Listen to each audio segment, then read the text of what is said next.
congrats. Thank you. Big time on the MTV Best New Artist Thank you. award. That's a pretty big deal. Mm-hmm. I mean, that's a huge deal, actually. Yeah. That's about as big as it gets, right? I think that's like a major award that, kind of stands out during the night, too. Yeah, for sure. And now, I was watching the awards show, and I was thinking, I mean, this is like, it's not even just like, Canadian. This is like the World MTV Awards. Right. Were you freaked out? I mean, this is like, you've risen so quickly. Tell me how it feels. I just was really excited to be part of it, just because, I've watched it on TV, and all my life, like, whenever I saw awards, I was like, oh my God, I want to go there so bad.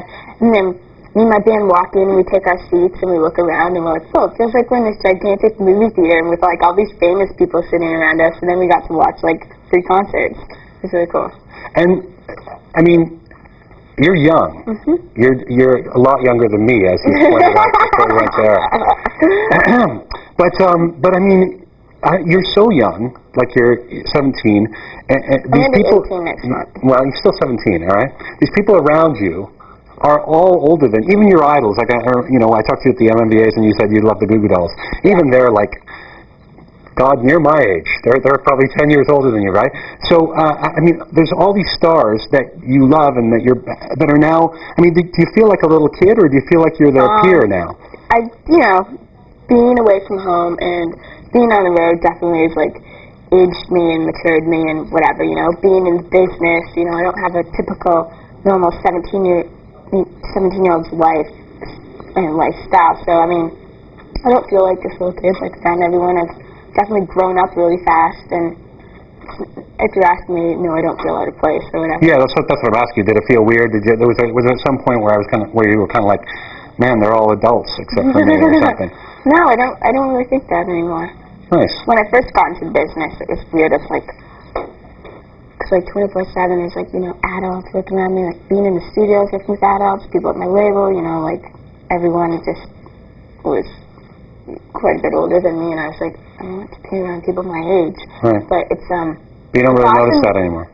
No, and plus it's really good because on the road I have the band with me and they're my age. Your posse. My posse. Hey, Jess. Now tell me there's this moment that people are starting to talk about at the MTV Awards where the people who presented you with your award were the kids from American Idol. Right, and I didn't know anything about them or that show. But you sort of ducked away from one of them hugging you. That's what a couple of people have talked to me about that. Like, did you see Avril ducked away? I mean, did you mean to do that? This kind of stuff happens when you're on camera in the world. Yeah. That people like to say, oh, this happened, no, she meant to do that, no, she meant to do that. Dude, I just went up and won my award, okay? So that wasn't like some diss of American Idol or like... No, they just took my award and said my speech and walked off. I wasn't intending to do anything, okay? I didn't even know the people. So don't start stuff. I'm not starting it. I've just heard it. But I noticed it too. I mean, it did look like you were sort of going, listen, American Idol pal, don't try and hug me. Really? But that's not true. No. Well, no. I didn't. No. Fair enough. Now, tell me a bit about how important it is to you to be a singer-songwriter. Like the songwriting part of it, How important is it to me to write my own songs? How about that? Very important, because I'm a writer, and so I'm obviously going to want to be on stage singing my songs, not someone else's.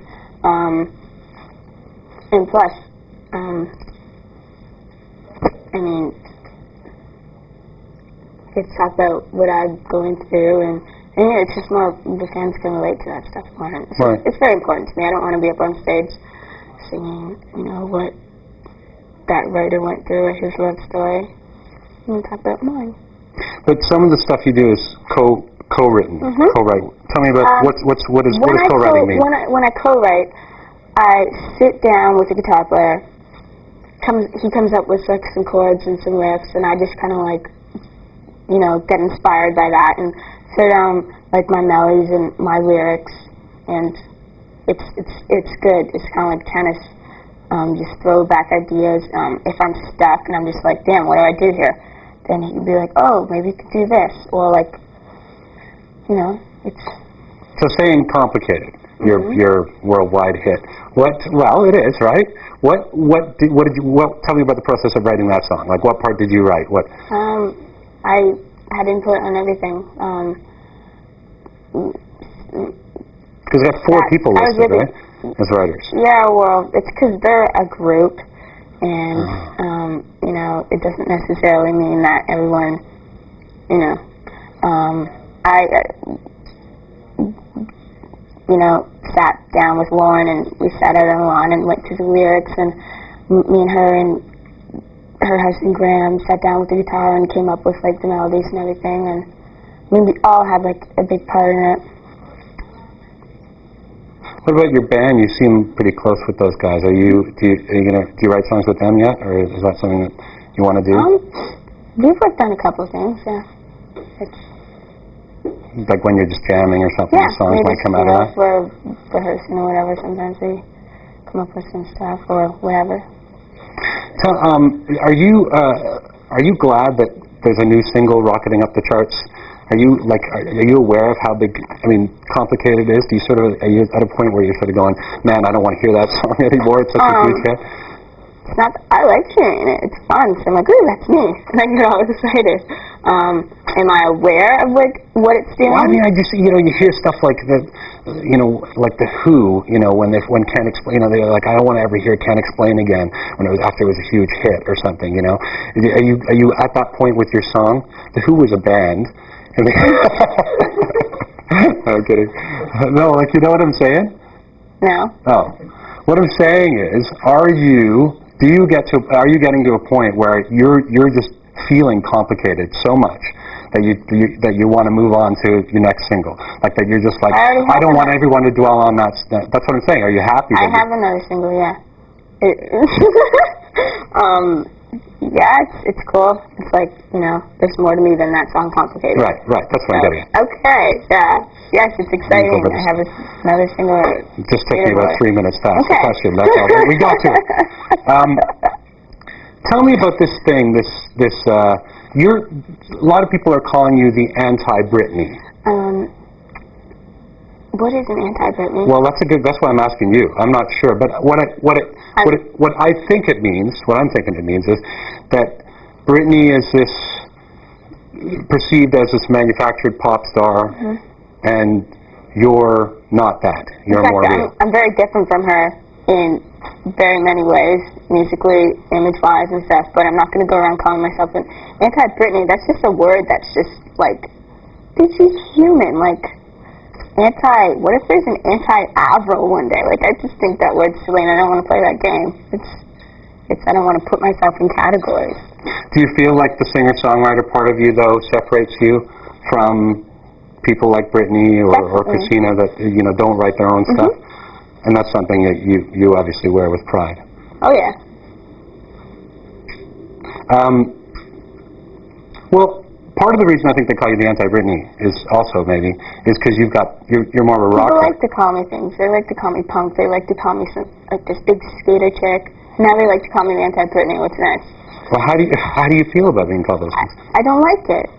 I don't like being labeled, but I'm not a punk and I'm not some huge ass skater chick. I mean, skateboarding was part of my life back when I was in high school, and it's something that I sometimes like to do, and I'm not some Tony Hawk or whatever. It's just funny, being in the spotlight, how people are like, oh, she's this and she's this and her music's punk. No. Well, do you worry about you getting lost in all that stuff? I'm not going to get lost in it because I'm very aware of what's going on and why it's happening. And it's really annoying, but it's what happens, right? It comes with the territory. And it's as simple as all I want is to make my music and share it to the world and give it to people. And if they like it, they like it. If they want to listen to it, that's cool. That's all I wanted. And it's not like that. There's so much more to it. Right. I think it's really cool that you were doing country music, or you were into that stuff, and now you. It was really funny. I had some chick said, "Oh, so you went from gospel to country to rock? That's very unprofessional." I'm sitting there like, "Oh my god, like, okay, you're not allowed to do that. you're not allowed to, I like music, am I not allowed to like this kind and this kind and this kind? Can I only like one style of music? Can I only sing one style of music? It's like, okay, that's not your place to call me unprofessional, like, who are you? Well, yeah, I don't think that makes any sense, actually. But I mean... what happened was, you know, I was younger, was brought up in church, and went to Sunday school all the time, and I sang my first solo in church, and would sing at like the concerts, Christmas concerts and stuff like that. And then I branched off and like sang around town and sang at fairs, and like I had to sing country songs and stuff like that. And then I was like writing my own stuff. And when I wrote my own stuff, it was just stuff like this. And this is the kind of stuff that more of the stuff that I listened to was like rock and stuff too. Anyway. But is that an indication that, you know, 2 years from now? I mean, are you that kind of artist that you feel like you could go in lots of different directions? We could like see a jazz record from you in a couple of years or something. No, I don't think so. I mean, that was me growing up and just like listening to different styles of music and having all I wanted to do was sing, and those were the songs that were appropriate for the events that I was singing at. Right. Do you think that? What about some like 15-year-old kid who like you're their idol? And they like you because they think you are a skater chick or whatever they're calling you. You know, do you worry about that? Do you worry, like is it a concern at all to you? Like, what if they, you know, they don't like country music and that's what we do or something? No, I just being a role model. That's what people call me now. Whatever. I'm not gonna be like, oh, maybe I should do these things more or do this more just because people like that about me or whatever. I'm just, you know, I'm not going to try to go around pleasing people. I'm just trying not to worry about that stuff. You've got to try not to think about a lot of stuff that's happening and it's going to drive you insane. Just it sounds like you got a pretty good perspective on things in terms of where you're at. Do you feel like that? Do you feel like you sort of know where you're at?